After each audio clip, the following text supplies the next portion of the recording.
Make C-SPAN your primary source for campaign 2018. Next, Senator Elizabeth Warren faces her Republican challenger, candidate Geoff Diehl, for their second debate in the Massachusetts U.S. Senate race. The two also faced off on Friday. The Boston Globe and other Massachusetts media polls have consistently given Senator Warren a double-digit lead, and they rate the seat as safe Democrat. The midterm elections are in 16 days. Tonight's live debate takes place in Springfield, Massachusetts.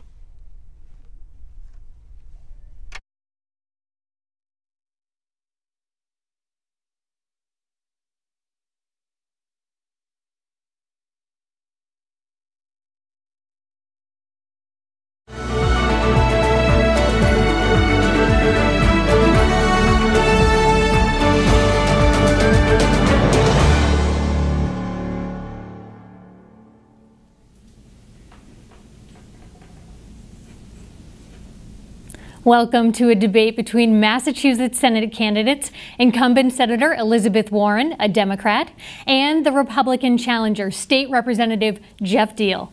The debate is brought to you by the Western Massachusetts Media Consortium. I'm WGBY's Carrie Saldo, pleased to be your moderator. Here are the rules for the next hour. Our audience members have agreed to stay silent during the debate. Candidates have up to 90 seconds to answer each question, up to 1 minute for additional thoughts or a rebuttal, and 1 minute each for opening and closing statements. Coin tosses decided tonight's order. Finally, the Media Consortium asked you, the public, to submit questions for consideration, and many of the questions that I'll ask tonight were inspired by things that you wanted answers to. Let's begin with opening statements. Senator Warren, you're up first and have 1 minute. Thank you very much. 6 years ago, I asked the people of Massachusetts to take a chance on someone who had never even run for public office before. You did, and it has been the honor of a lifetime to go down to Washington and to fight for you and for your families. I made a promise that I would spend every day fighting to level the playing field for hardworking people, and that I would always be there for Western Massachusetts. I've held that up, and I hope we get to talk about that some tonight. My opponent here sees the world very differently. He didn't just vote for Donald Trump. He became Donald Trump's campaign chair, and that means that he has defended Donald Trump's ugly rants and that he has embraced his dangerous policies. Me, I think Washington already works too well for the wealthy and the well-connected. I go down there every day to fight for working families. Thank you, Senator. Representative. Well, thank you, Carrie. Thank you to WGBY for hosting us and the audience for being here. There's two things I'm hoping that people watching will take away from tonight. And the first is that I will be your full-time senator for the next 6 years. I'll repeat that. I'll be your full-time senator for the next 6 years. And the only thing that matters to me is what matters to the people of Massachusetts. That's why I led a repeal of the index gas tax, saving taxpayers $2 billion. That's why I stood up to special interest to stop the Olympics from taking $10 billion in a boondoggle. In fact, I want to stop the poisonous politics that's infected Washington, D.C., and the obstruction that's been led by my opponent. And I've spent more than a year talking with people, listening to them, not lecturing them. And that's why I would like to be your voice, and I'm asking for your vote on November 6th. Thank you. And Representative, the first question goes to you this evening. Flooding, which has troubled our region in recent years, is among the range of problems a recent United Nations report said that climate change is causing. Canada is considering a national carbon tax. Is that a viable option for paying for the impact that pollution, which scientists say leads to climate change, can have on the United States? Well, you can't deny the fact that we are feeling the effects of climate change. And I think that in Massachusetts, we've done a strong job of moving towards renewable energies. We've invested, in fact, I voted for legislation that has increased our goal on wind power off the shores. And at the same time, we've been part of a RGGI agreement that has tried to make sure that we're one of the cleanest regions in the country. So I think Massachusetts has been doing it very well. This affects, though, not just inland, obviously. This affects coastal areas, as you've been talking about with the flooding, but also the fishing industry, for example. With warmer waters off our shores, we are starting to see different species coming in, and our fishermen are trying to catch, the traditional cod and other fish out there, and other species have now gone in there. Unfortunately, that restricts the amount of fish that they are able to bring that go to market. And what they need to do is be able to have more of a voice with the catch limits as well. Now, unfortunately, the fishermen in New Bedford, one of our richest ports in the United States, has had the Sector 9 ground fishing industry virtually come to a standstill because there's been 40 federal fishing licenses that have not been transferred. My opponent has been asked by the New Bedford City Council 4 times to intercede and help with the fishing industry with NOAA regulations so they can have a stronger voice. I think that's also an important part of the discussion when it comes to the effects of climate change. Senator Warren, I'll remind you of the question. Is a carbon tax a viable option to help this issue here in the United States? So it's clear to me that we need a way to make polluters pay for the damage they do, and there are a lot of different ways we can do that. One, I'll just start right here locally, and that is make GE pay to clean up the Housatonic River. They originally agreed to, and then once Donald Trump was elected, they backed up and said, well, no, let's renegotiate again. And now they don't want to have to move the pollution that they caused out of state. This is one of the consequences, though, of what Mr. Diehl wants to do as Donald Trump's campaign chair. When Donald Trump withdrew from the Paris Climate Accords, not a peep from Mr. Diehl. When a coal lobbyist was put in as the head of the EPA, not a peep from Mr. Diehl. You want to talk about fishing? One of the things that Mr. Diehl has said is that he embraces offshore drilling. I want you just to think about that and what that would mean for Massachusetts. We have offshore drilling off the coast of Massachusetts. One spill, like the kind of spills that happened down in the Gulf of Mexico, and all of our fishing industry is wiped out. Our tourism industry on the East Coast is wiped out, and a way of life that we have nurtured for centuries will be gone. Look, climate change is real, and it is urgent problem that we need to bear down on it, and we need to bear down on it now.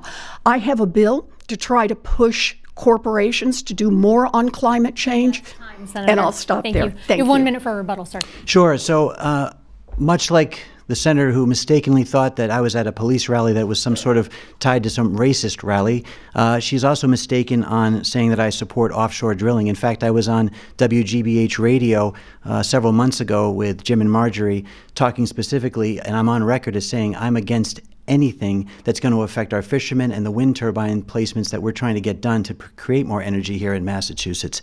The other thing, too, affecting the environment that's really bad, and I think we need to make sure we focus on, is the CFPBs that have been found on military bases right out here, Westfield. The other thing, too, is that's also found on turnout gear for firefighters, causing health risks for them, including cancer. And I think companies like DuPont, who are manufacturing and have been responsible for CFPBs, should also be held responsible there. Excellent. Senator, 1 minute.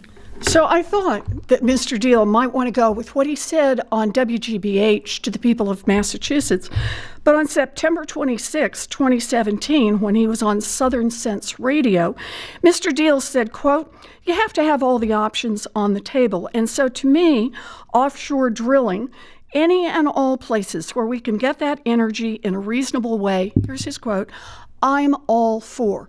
In other words, he goes and says one thing somewhere else. I'm all for offshore drilling. He comes to Massachusetts and says, well, maybe not so much, because he thinks the WGBH audience might not be quite so supportive. And he raised the point twice now about the rally that he attended. There was a rally in Bourne organized by Act for America, a group that the Southern Poverty Law Center designated as a hate group and described as, quote, the largest anti-Muslim group in America. He was there on April 22nd, 2018. The photographs actually show the group in the background. That's time. We're going to move on to our next question, which goes to you first, Senator Warren. The American Outdoor Brands Corporation, formerly Smith & Wesson, which is based right here in Springfield, provides needed jobs. At the same time, guns produced in Springfield have been used to harm others elsewhere, including in Parkland, Florida, during a school shooting. How do you balance the need for those jobs and keeping the public safe? Actually, I don't see these two things as in conflict. I think that what we're asking for across America, what our young people are asking for right here in Massachusetts, is some more gun safety so that we have, for example, better background checks, so that people who are on the no-fly list because they're terrorism suspects can't buy guns, so that we close up the loopholes so people can't go down to Virginia and buy guns with no checks at all and bring them back to Massachusetts, so we can look into the research on things like smart guns. You know, this is really a fundamental question about who government works for. Right now, across this Commonwealth and across America, people want to see some sensible gun safety rules put in place. After the shooting down in Florida, we saw 14-year-olds, 16-year-olds, 18-year-olds come off the bench and say, please, we don't want to have to worry about being shot at school, being shot on the playground. Please make some changes. And what's happened? It hasn't happened. And why not? Even with widespread support, even the simplest kind of measures? No, because the NRA holds Congress hostage. My opponent is endorsed by the NRA. And the NRA endorsement hangs on the fact that you don't cross the NRA, and that means we won't get gun safety. And I'll jump in there because that's time. Representative, for you, how do you balance the need for these jobs here in Springfield with public safety? Well, the machinist of Springfield, the history here in this city and in the region, obviously important to make sure we keep those jobs here. And I think in Massachusetts, having been a part of the legislature where we have, in my opinion, some of the strongest gun laws in the country, I think the next solution is going towards what's called national reciprocity. It's language that's passed through the House currently on its way to the Senate. National reciprocity would allow people, if you're not aware of this, who currently have gun licenses to be able to utilize them in other states, much like how your current driver's license works. If you go to another state, obviously driving a car, you can do that. If you have the right to carry a gun in this state, you should be able to do that as well. And so there, I think what happens is we can take some of those laws that we have in Massachusetts that are working and spread that across the rest of the country to create that universal type license. Now, when it comes to safety, of course, I've been endorsed by numerous law enforcement organizations. The Boston Patrolmen's Association has looked at me as someone who clearly understands public safety and law enforcement, and my positions on guns are such that I think we need to have a secure border so that people aren't coming into our country illegally and then coming into Massachusetts and trafficking illegal guns. They're also going with drugs up to New Hampshire, up to Maine, having straw buyers then provide them guns. They come back and they use them violently here in Massachusetts. I think we need to make sure that our borders are secure and those people who are committing crimes, if they're not here legally, are deported. And that's time. You have 1 minute. You know, it's not just mass shootings. It's the shootings that occur every day. 8 children and teenagers die every single day in this country from gun violence. It is our responsibility as the adults to change the laws and bring that number down. When my opponent talks about national reciprocity, what he's talking about is let Texas make the rules for who's going to be able to carry a gun here in Massachusetts. That's not going to make us any safer. And the idea that Massachusetts has stronger gun laws than any place else in the country keeps us safe. Yeah, it keeps us relatively safer. But the problem is you can buy a gun in Virginia, put it in the trunk, and drive right back up to Massachusetts. So that we can't do this unless we do it on a national scale. The fundamental question, who does government work for? If this were simply about what most of the people in this Commonwealth want, and most of the people in this country, we'd have gun safety laws, but the NRA won't permit it. That's time. For you, sir, 1 minute. You know, if Senator Warren returns to the Senate, yeah, Texas will be making the rules. But if I go down to the Senate, I'll have a seat at the table because of my relationship with the administration and in a Senate that's majority controlled by Republicans to have that Massachusetts voice of reason when how we deal with guns. It's obvious with Senator Warren that she doesn't even want this position as senator. She wants to be president. We all know that. She's been campaigning in states that are more important to her than Massachusetts. She was in Georgia just last week, Pennsylvania and Oklahoma a couple weekends ago. She's been in Ohio. She's been in Louisiana. And, you know, Senator Warren, yes, if you basically are running for president for the next 2 years, we won't have a voice down there to provide more gun safety. We will not have somebody who is working for Massachusetts every day, because you'll be continuing this 2-year campaign to become the nominee for the White House. Thank you, sir. Let's move on. Let's talk about something that's been talked about a lot here in Massachusetts the last 2 years, the legalization of marijuana. Although many supporters have complained that its rollout has been slow, Massachusetts, as I just said, did legalize recreational marijuana 2 years ago. Do you see marijuana businesses, Representative Diehl, as an important industry for Western Massachusetts? And if so, do you see a need to assure that the federal government won't interfere in this process? Yeah, I do. You know, I think this is a states' rights issue. I think that Massachusetts voters spoke very clearly when they legalized not only medicinal marijuana, but also recreational marijuana.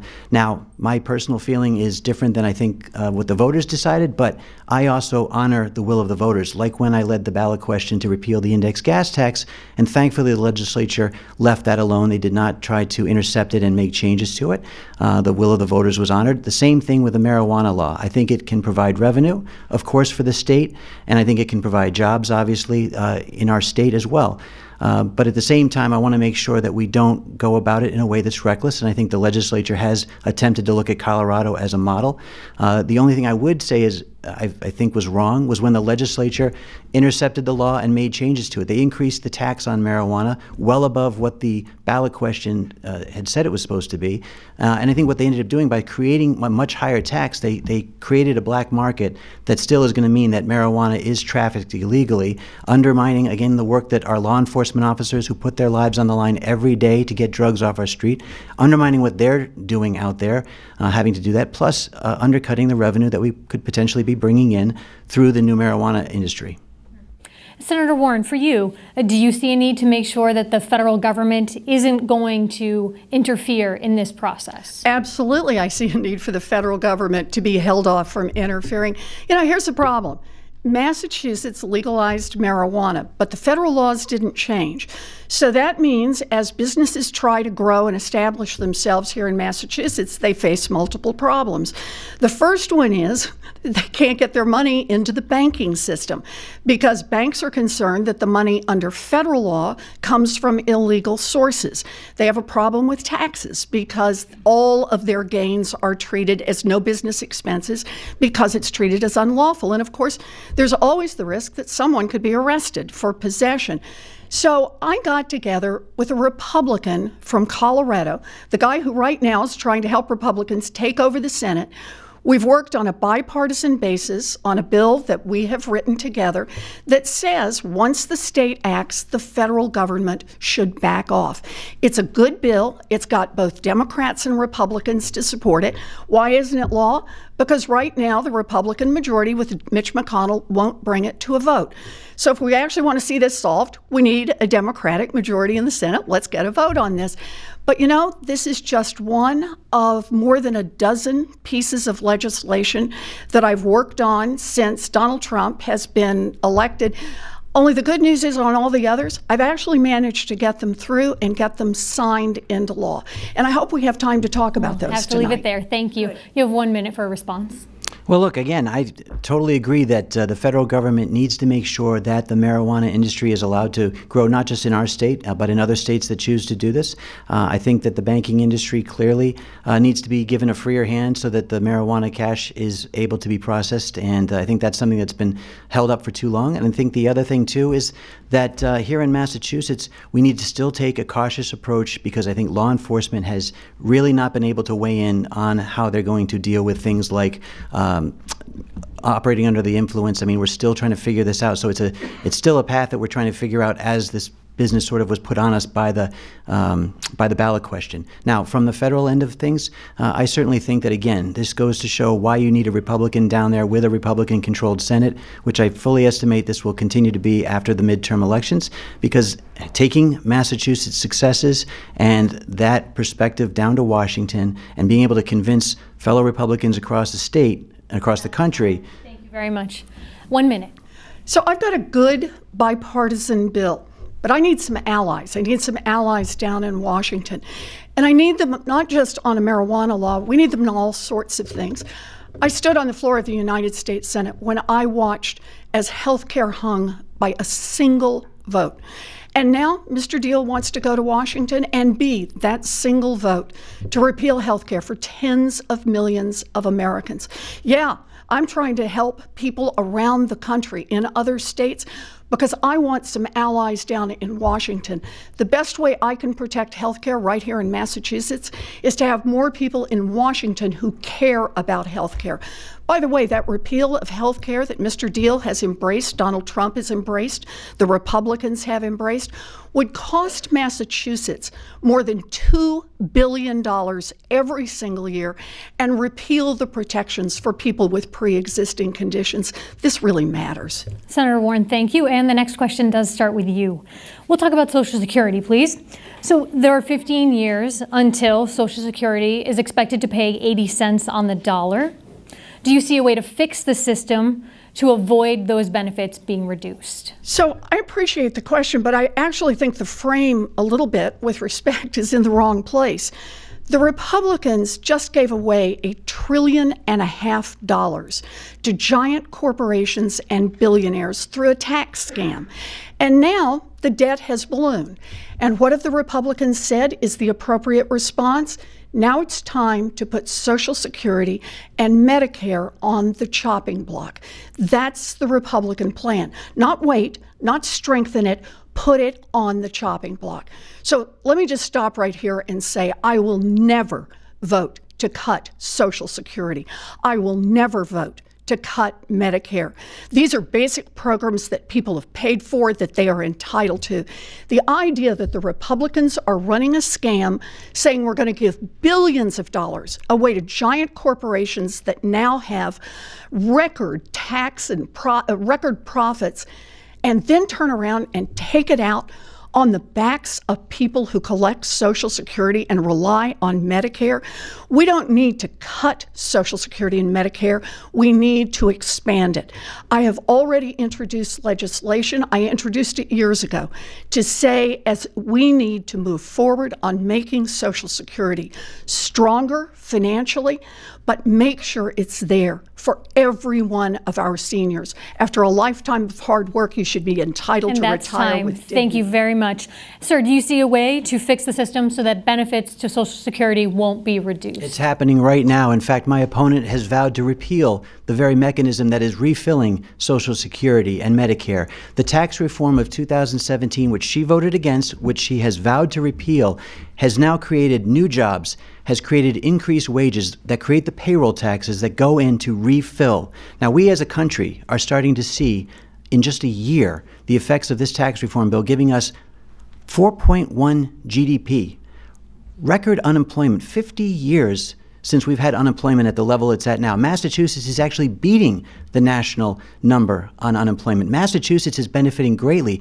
80% of Massachusetts residents received a tax cut because of this tax reform bill. But Senator Warren joined Nancy Pelosi in calling it crumbs, saying that the people were not getting what they were due, which is finally a break from federal government. So we're seeing people now having more jobs, having higher wages, and in Massachusetts, our state revenue has exceeded $1.2 billion in unanticipated tax revenue because of all the investment companies are putting into it. And by the way, I want to add, my wife and I own a small business. We invested our life savings to start it. We've had it for 16, almost 17 years now. And you know what? It's time for government to finally help us from the largest corporate rate in the world to allowing us to finally reinvest in our businesses. 90% of businesses in our country are 20 employees or lower. They're benefiting right now. We have to leave it there, sir. Thank you. In your rebuttal, Senator Warren, some people have suggested raising the retirement age to 72 as a solution to this. What do you think? I think that's the wrong approach. I think the right approach is that we put the money into Social Security that it takes to meet our obligations. But let's be clear, what the Republicans want to do is just run a scam on the American people. And the scam starts by cutting revenues to the federal government. You know, the idea that somehow the federal government's getting richer, check the facts on this. The debt is going up, and the Republicans are saying openly, this isn't even a secret, time to put Social Security and Medicare on the chopping block. That's people, what they depend on. So for me, this one is easy. This tax break was a scam from the beginning. Exxon alone, one company, gets more in tax breaks than 95% of all the people in the Commonwealth of Massachusetts. Those breaks didn't go to small businesses. They went to giant businesses because that's who the Republicans want government to work for. Representative, in your rebuttal, the same question, raising the retirement age to 72. Is that something you would be in favor of? No, it's not something we should do. In fact, government is taking in record revenue. They've never taken in more tax revenue than before. However, what's needed is sending someone to Washington that's going to also do this tougher part of cutting spending. Now, on Beacon Hill, I took on special interest to repeal the index gas tax when I knew that we were wasting billions of dollars of taxpayer money. It wasn't going where it was supposed to. 50% of the gas tax at the time was going to the MBTA, which had $6 billion of deferred maintenance. Their pension fund was upside down. They were asking us to backfill it over and over again. One year we found out a year later that $25 million had been stolen by a fund manager that worked for the MBTA pension fund, then went to work for another company to take that money. So look, government has the revenue in. You just have the fiscal discipline to try to make sure it's spent where it's supposed to go. That's why you need to send someone who is willing to stand up to things like the Olympics. Senator Warren, her rating on cutting spending, 0. We have to leave it there. Thank you. And the next question does go to you, Representative. President Trump, whom you've said you've supported, has called people names. He's called them horseface on Twitter. He's called them flakes. He's used ethnic slurs. Does the name-calling and personal attacks that are common in Washington these days lead to effective governing, in your opinion? And if elected, would you do anything to combat these types of attacks?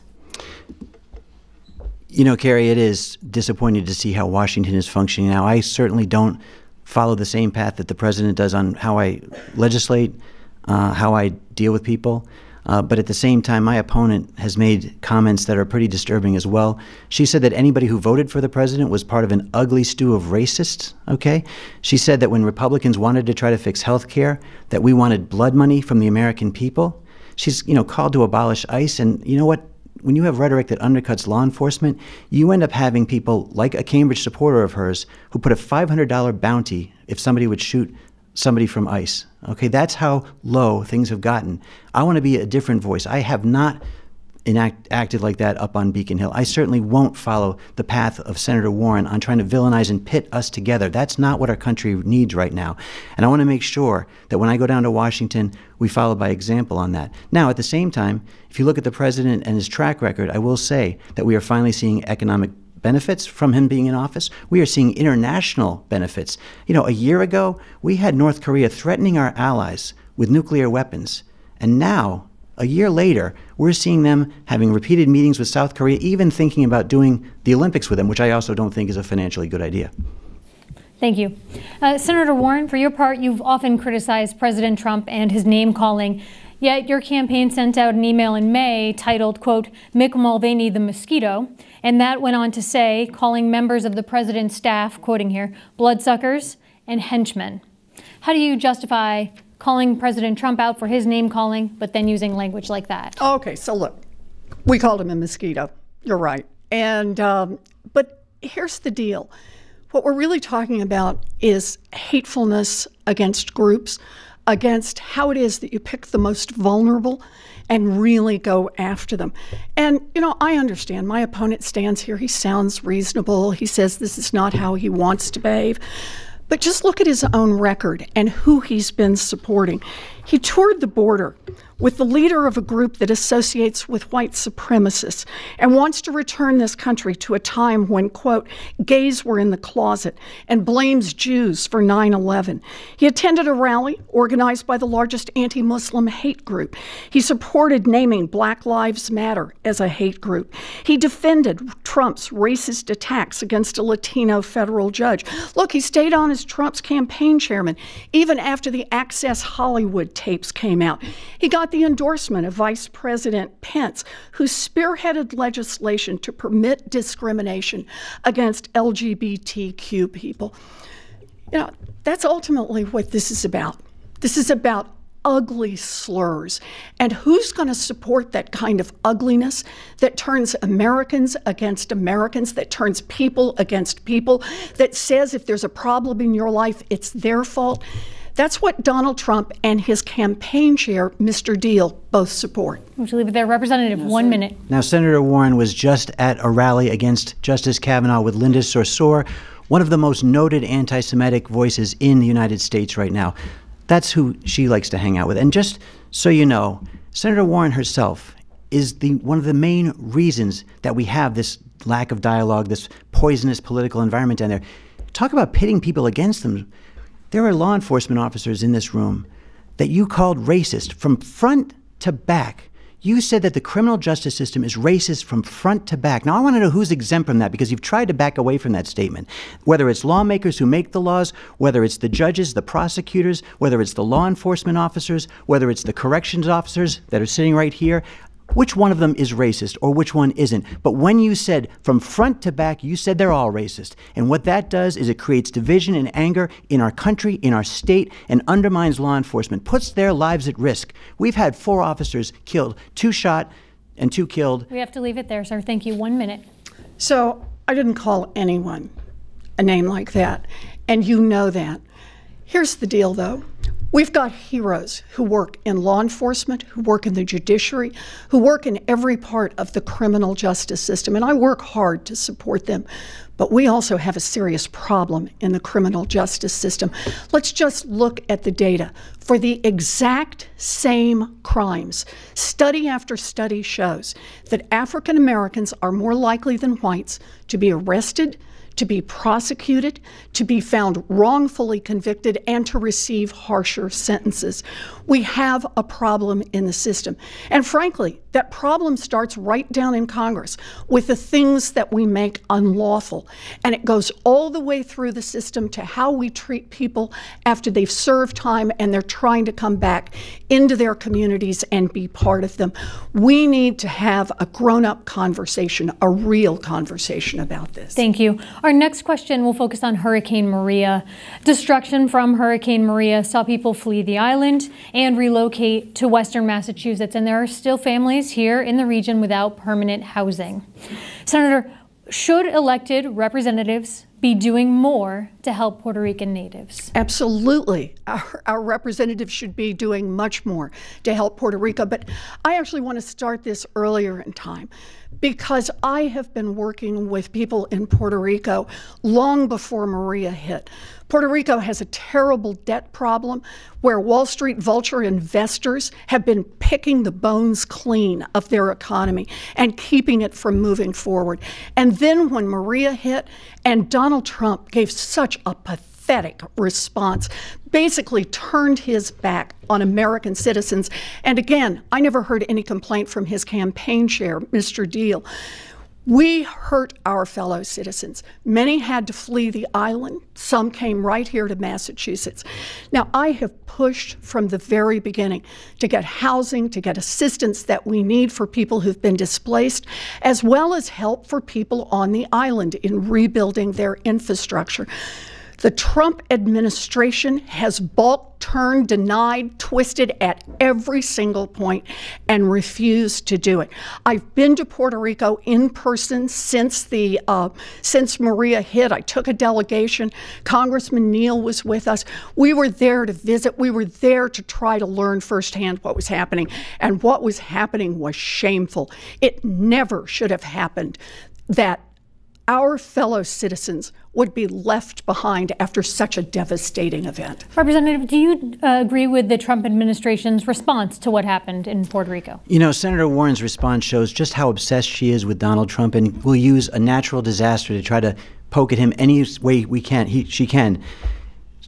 Senator Warren, Donald Trump's not here in Massachusetts, and when you're campaigning around the country all the time, neither are you. But I'm here in Massachusetts.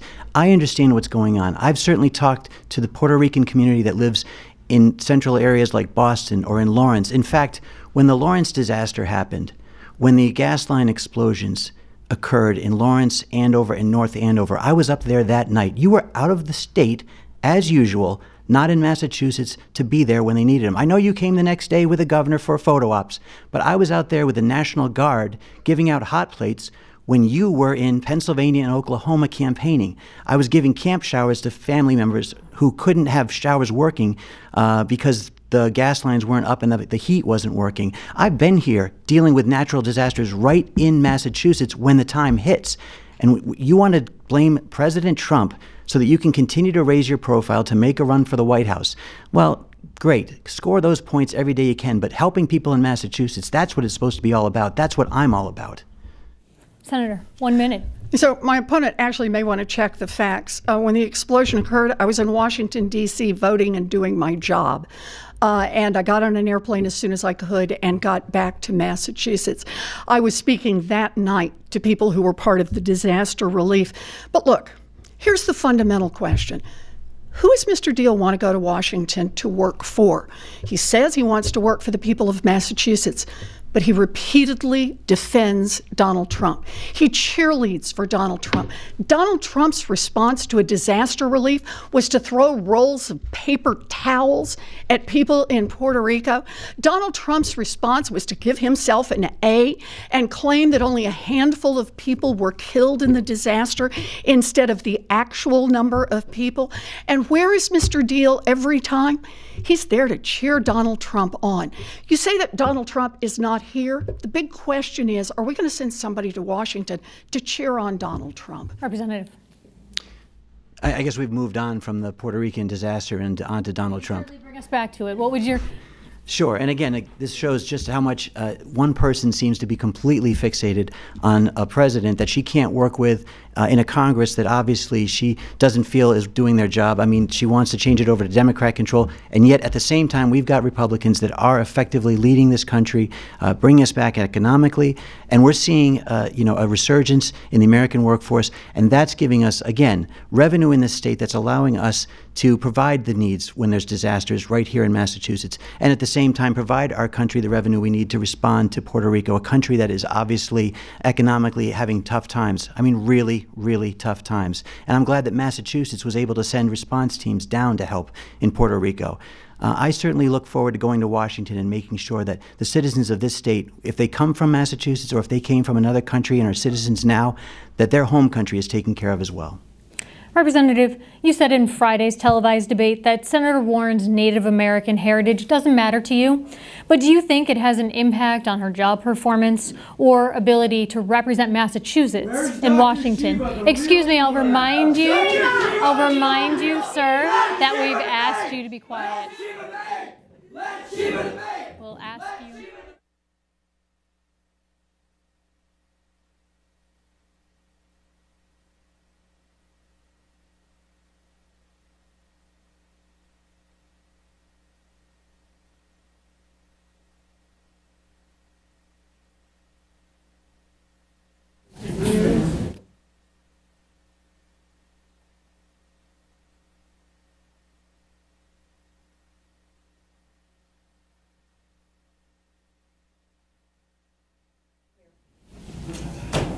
All right. Sorry for that interruption. Thank you so much. And so the question was, do you think that Senator Warren's Native American heritage impacts her ability to represent Massachusetts in Washington?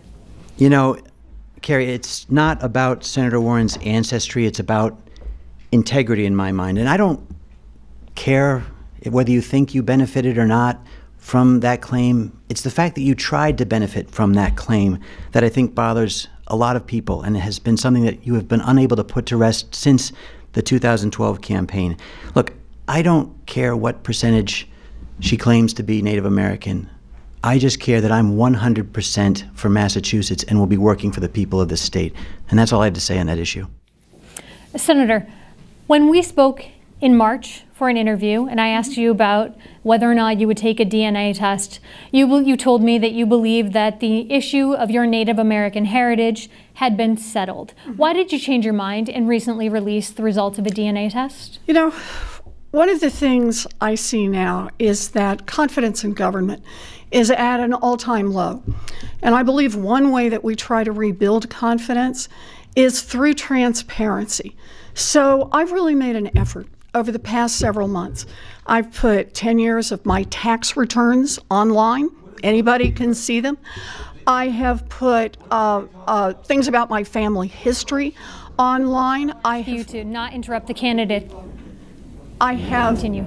I have put my employment record online, and yeah, ultimately I took a DNA test because I am an open book, and it's all out there. It's on the internet. Anybody can take a look.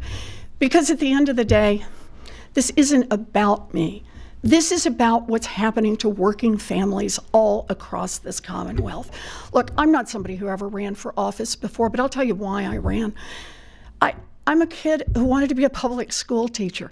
And by the time I graduated from high school, we didn't have the money for a college application, much less a chance for me to actually go to college. A lot of twists and turns in my story, but my big chance was a commuter college that cost $50 a semester, and it opened a million doors for me. I am the daughter of someone who ended up as a janitor, and I got to be a professor and a United States senator. Those opportunities are disappearing for other kids. I'm in this fight for them. Representative, I'll give you a chance for an extra minute if you'd like it. I know you said that you were finished with that issue. Well, look, she's obviously talked about her background. I think people should know that I didn't get into politics until I was 40 years old. I felt it was a calling. It was not a career. My wife and I own a small business. I was on the finance committee in my town, but I felt like the system on Beacon Hill wasn't working for the people of my district that I ultimately was elected to represent. Now, I've actually cut taxes since I've been in office because that was one of the things I felt was important to give people a chance to get ahead. Now, my opponent has proposed things that will massively increase people's taxes. And by the way, there's only one millionaire with a mansion in this room right now, up here, and that is Senator Warren, who, by the way, falsified her tax returns, calling them entry errors when she took a $50,000 deduction for clothing. $50,000. I don't even have that type of clothing in my house with a wife and two daughters. But that was the entry she put in to reduce her own taxes. So it is about a system that may be rigged. And unfortunately, we have a senator who seems to be using that system. We have to leave it there. You have 1 minute for rebuttal. So, you know, Mr. Diehl says he's not a millionaire, but here's the truth. There's actually no way of actually knowing that because his taxes are not online. He hasn't revealed them. He keeps it all secret. Yeah, he's filled out the disclosures with huge ranges, so you really just don't know what's going on. In fact, Mr. Diehl has revealed exactly the same number of tax returns that Donald Trump has, and that's 0. But look, for me, what this is really about is, are we going to be transparent about who we work for? I put everything out on the internet, and you're right. There's a mistake in my taxes. It made no difference in how much I owed. There is an entry error, and there may be some other mistakes in it. But I put it out there for people to see because I don't want this fight to be about me. I want this fight to be about the next kid who needs a chance to go to school. I want it to be about the kids who need health care. I want it to be about people who are about to retire. And that's what should matter to us. Our next question is about commuter rail service. Commuter rail service from Western Massachusetts east to Boston is seen by many here as a necessity. What, if anything, do you think that Congress should do to secure money for the potential project? Oh, so this is one of my priorities. I'm so glad you asked about this. And that is to make the investments in infrastructure so that we can get high-speed rail from Boston to Worcester to Springfield. And by the way, if we're doing infrastructure investment, we also need to make sure that we're investing in communications so that all of the Berkshires is covered on communications. You can't be part of a 21st century economy without that. But here's the problem again. The Republicans have given away $1.5 trillion to the most profitable corporations, to billionaires. And so when they talk about, oh yeah, they've got some infrastructure plan, turns out it's not real. It's all smoke and mirrors.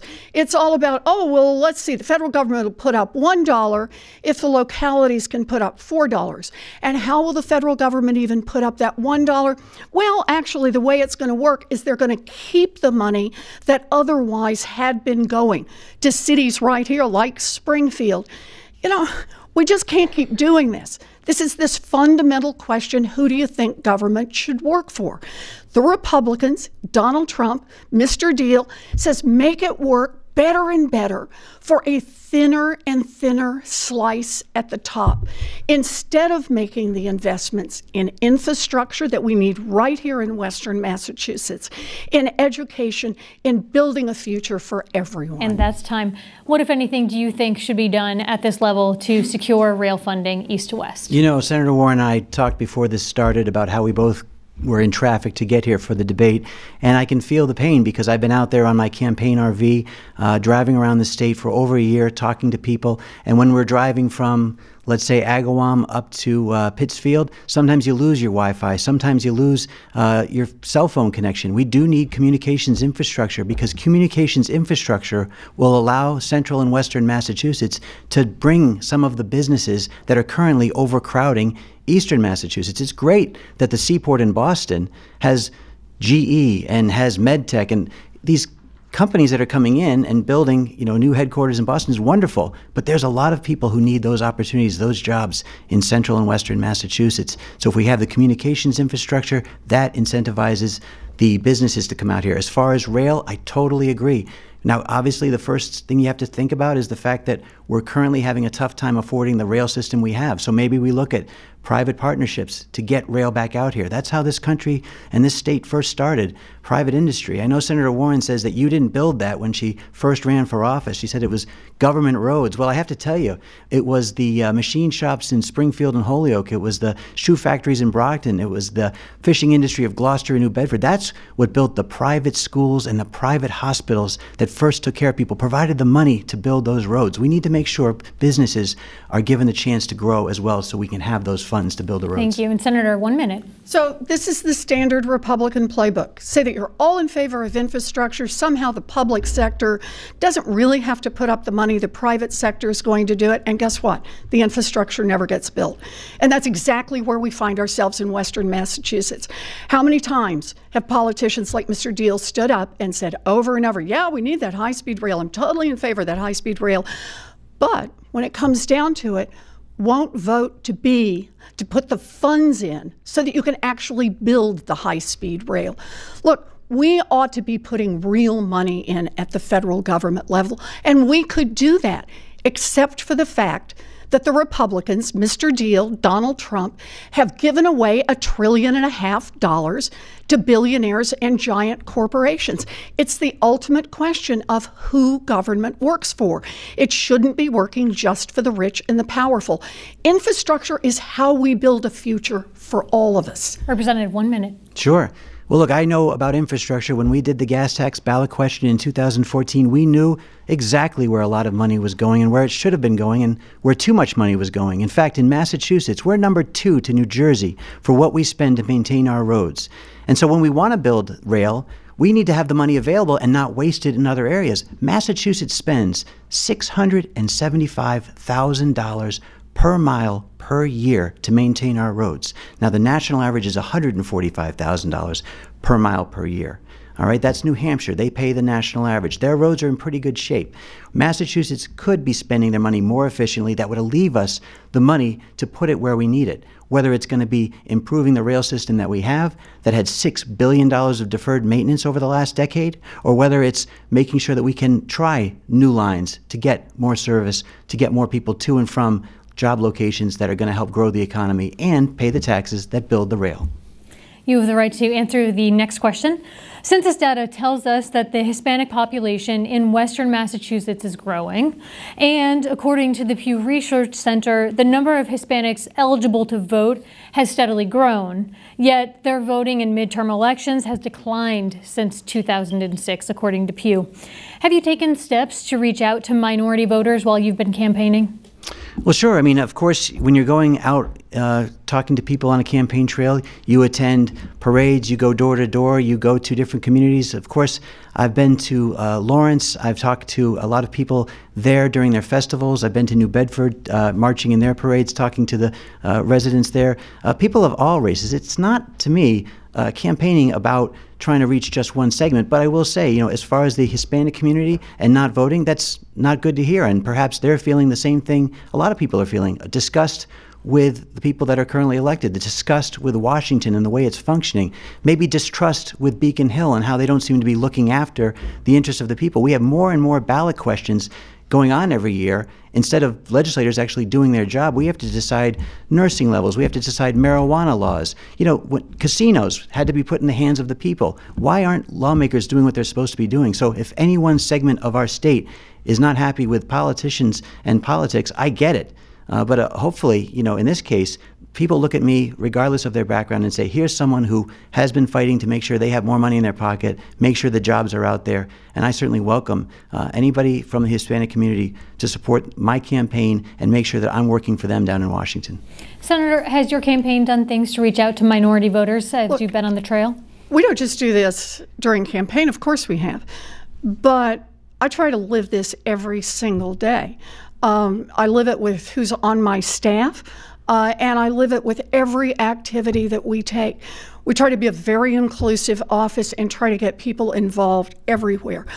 You know, though, I think that Mr. Diehl's going to have a problem in this campaigning if people realize that he defended Donald Trump's racist attacks on a Latino federal judge back when Donald Trump was running for office and Mr. Diehl was his campaign chair.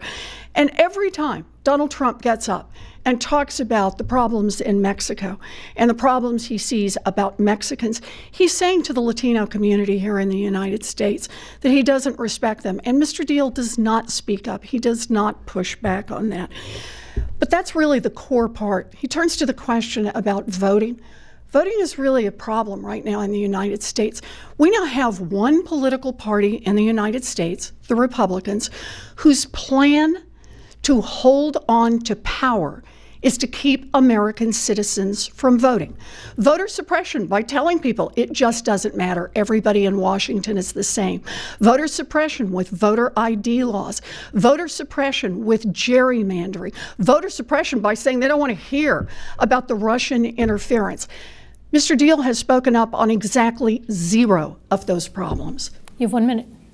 You know, I think Senator Warren wants to cherry pick looking at my record and overlooking things like the fact that I've tried to speed up immigration in Massachusetts. When I was on the Ways and Means Committee for 4 years on Beacon Hill, I heard the same testimony from the Department of Immigration and Refugees about the backlog of people trying to become citizens. And I want to make sure anybody from every country that's eligible can come in and become a citizen right here in Massachusetts, right here in our country.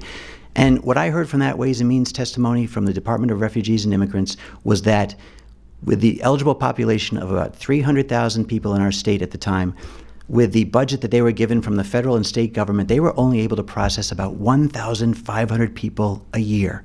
1,500. So it's an artificial backlog that Congress is unwilling to tackle, unwilling to fix. I want to go to Washington and make sure that we speed up immigration so that people who want to be citizens, who want to be part of this thriving economy that's going so well, that Senator Warren obviously wants to take backwards, I want to make sure they become citizens. We need to leave it there. Thank you. You have 1 minute to respond. So I just want to talk about something I've actually been able to do for young Latinos and for young African Americans. And that is 4,500 people right here in Massachusetts who got cheated by for-profit colleges. I helped get all of their student loan debt erased. And that means that their lives will be a lot better. They're going to have a chance to go to school to build their lives without that student loan debt. I managed to get $700 million that will be available for student loan debt forgiveness for people who go into public service. That's teachers, that's firefighters, that's police officers, that's people in public service. And that debt burden disproportionately right now is borne by Latinos and by African Americans and by kids who are just trying to make something out of their lives. So for me, this isn't just about doing something in the abstract or doing something in election season. It's something I live every single day. We are short on time, but do we have time for one more quick question with 1 minute responses? According to the Pioneer Institute, it's easier for out-of-state students to get accepted to the University of Massachusetts than it is for Massachusetts residents. What, if anything, Senator Warren, should be done about that disparity? So look, I think this is about money and admitting students are going to pay higher tuition bills. This is the fundamental problem. We need to help young people who want to get an education, whether it's technical training, whether it's 2 years, whether it's 4 years, whether it's an advanced degree. It's like the investment in infrastructure. It helps build a future for all of us when people can get an education. I went to a commuter college that costs $50 a semester. There's nothing even close to that in Massachusetts right now. Why? Because the investments are not made in young people who need help to get an education. Instead, we've got $1.5 trillion student loan debt burden because in of time, America. I'm sorry, we have to leave it there. You'll get equal time, Representative.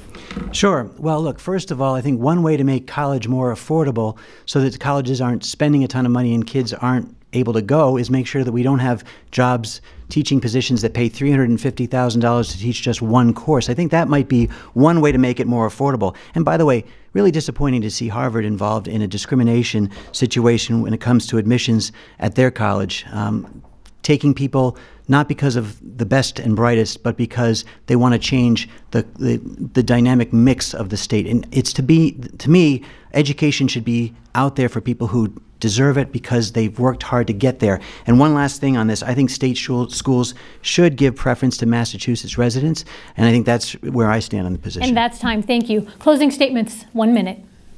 This country is in trouble. Healthcare hangs by a thread right now. Student loan debt burden, people are getting crushed.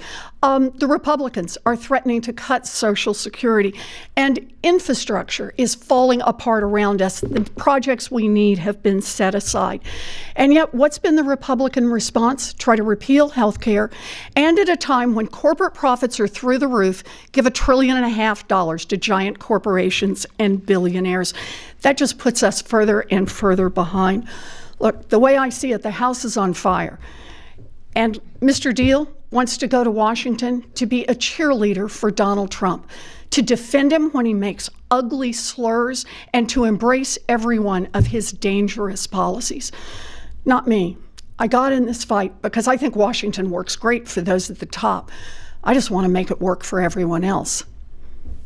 1 minute. Well, I think we've seen, again, that my opponent is fixated on Donald Trump. She's fixated on the White House and not your house.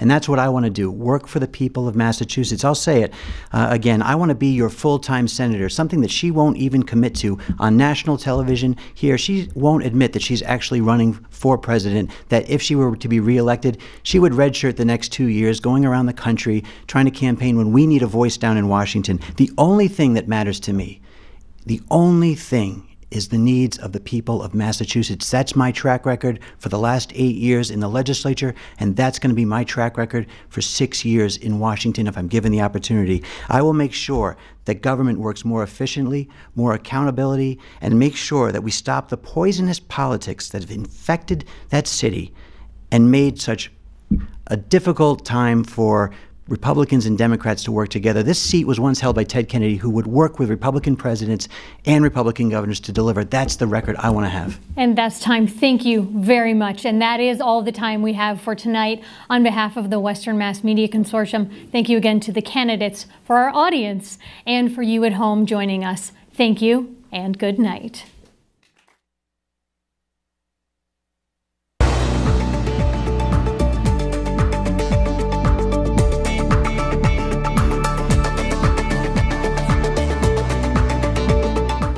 Two campaign rallies Monday, former President Barack Obama in Las Vegas